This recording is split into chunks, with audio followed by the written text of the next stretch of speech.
जय श्री राम। नाटक और उपन्यास में अंतर क्या है? नाटक का कथ्य चाहे भूत से हो यानी पास्ट से हो या फ्यूचर से हो, नाटक के मंच निर्देश हमेशा वर्तमान काल में लिखे जाते हैं।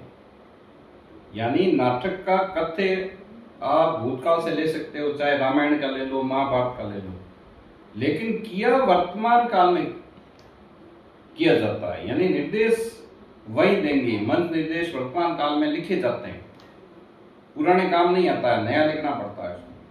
तो मंच निर्देश वर्तमान काल में लिखे जाते हैं ये नाटक में।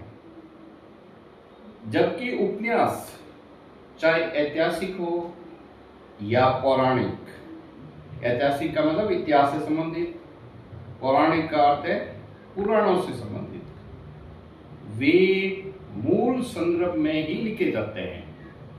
यानी उनमें कोई नयापन नहीं होता है। उपन्यास में जैसा इतिहास में बताया वैसा ही बता दिया जाता है, जबकि नाटक में नवीनता आती है, क्योंकि पात्र प्रेजेंट में होते हैं, मंच पर सामने। अगला, नाटक को बीच में नहीं रोक सकते। कैसे नहीं रोक सकते? बीच में नहीं, बीच से शुरू होकर शुरू की तरफ जा सकते हैं। यानी फ्लैशबैक नहीं होता नाटक में, कोई फ्लैशबैक नहीं होता। नाटक की यात्रा शून्य से शिखर की ओर होती है। यानी पहले शुरुआत, फिर शिखर की ओर होती है। जबकि उपन्यास को पढ़ते हुए बीच में रोककर वापस शुरू कर सकते हैं। यानी उपन्यास आपने पढ़ा और जहां तक पढ़ा पन्ना वहां दबा दिया कि यहां तक पढ़ा, फिर रेस्ट करके वापस पढ़ सकते हो। नाटक को ऐसा नहीं कर सकते, क्योंकि नाटक तो मंच पर मंचित होता है।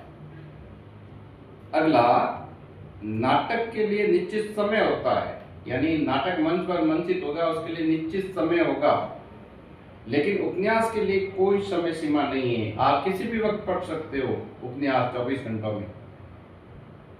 अगला, उपन्यास में शब्दों के माध्यम से किसी स्थिति, वातावरण और कथन का वर्णन होता है। यानी शब्दों का मतलब ज्यादा है। जबकि नाटक जितना संक्षिप्त, जितना छोटा, जितना सांकेतिक, जितना क्रियात्मक, जितना दृश्यात्मक, जितना व्यंजनात्मक, यानी व्यंजना शब्द शक्ति का प्रयोग, वह उतना ही सफल कहा जाएगा। यानी नाटक कौन सा है?